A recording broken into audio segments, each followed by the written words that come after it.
Have you ever gone to open up your RV freezer and it looks like the North American blizzard of '96 in there? Everything's just covered in frost. Well, today I'm going to go over some of the reasons why that happens, as well as hopefully how to prevent it.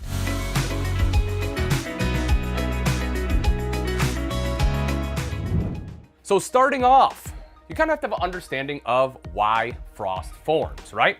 And it's pretty simple. Essentially what it is that the warmer the air, the more moisture it can hold, which is why when it's hot, it's humid, it feels super warm, right? All that water's being held. Well, as we also know, when it's cold, it doesn't hold very much moisture in there. So what happens is we open the freezer door like this, we grab something, all this warm air rushes in. That warm air is holding all that water, it comes in here, it then starts to cool off, and that water has to go somewhere, so then it forms as frost inside that freezer cavity. So therefore, it is pretty normal to have some frost in your freezer, especially in a gas absorption refrigerator, which is commonly known as an RV refrigerator, right? The type that run off both electric and propane.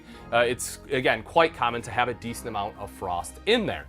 But if it's excessive, if everything in there is covered, there's probably something else going on. So what is it, right? Why is it happening? Well, there's a few reasons that are very common why it happens. One of them is if we take something hot, like let's say this cup of water that is half burning my hand as it's steaming here, and I put that in there, right? I don't know, you boil the cup of water and you put it in there for 3 minutes, which my man Aaron tells me is insane for a cup of water, and it's a little too hot. Now I need to cool it down. So I put it in the freezer to cool it off. Well, again, because we are putting all of that hot air in there, right? Again, the same reason we talked about, well, now it's gonna turn to frost as that starts to cool down. So that's reason number one. If you're putting a lot of warm foods in the freezer, it's going to form frost. Another one is if you jam-pack that freezer full, right? And there's just too much. Like let's say, you have all of your Eggo waffles in here and I don't know, whatever else you have in there, some popsicles, and it's just, you kind of shove the freezer shut. Well, it may be just enough that it pops it open slightly.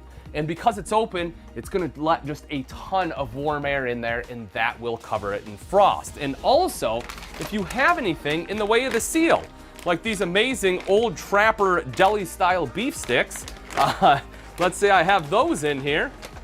Can't believe I still have them, haven't eaten them all, but let's say I put it in the door like that, and there's just enough that when I go to shut it, that is in the way of the seal, right? In between the seal and the refrigerator. And again, it's gonna create that gap where that warm air can get in there and form frost. So, if you're not putting anything hot in there, you're not jam-packing it, you're checking and there's nothing that is in the way of the seal. Again, even something as thin as like a grocery bag is enough that it can let that warm air in. So as long as the seal is clear, well, then it's time to examine the seal itself. So we're gonna take a look kind of all the way around and make sure there aren't any imperfections, right? Or any chunks or anything, any places where it may be slightly deformed. We wanna make sure the seal looks good all the way around. The next thing we wanna do is we wanna make sure when we close it, again, you kind of want to visually inspect and make sure that it is evenly sealed all the way around the entire door, that we don't have, again, any gaps, because sometimes you may not see it, but when it closes, it may not secure quite right.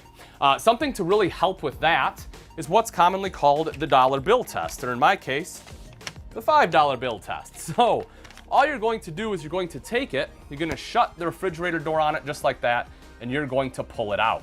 And you should have moderate resistance while pulling out. It shouldn't be so much that you have to struggle or it tears the dollar, but it also shouldn't be so loose that it just, freely flies in and out of there, because obviously if the dollar bill can do it, the air is going to be able to as well. So if we've checked all that, again, nothing hot in there, there's nothing in the way of the seal looks good, we're not opening and closing it an excessive amount, and we're still just getting a ton of frost, well, folks, that's when it's time to take it into your local service center and have it looked at, so that way it's able to be diagnosed and get to the root cause. But for most situations, what we just covered right there should fix your frost problems. I hope you enjoyed this video, folks. If you did, make sure you give it a like and subscribe so you can be the first one to see more how-to and troubleshooting tips.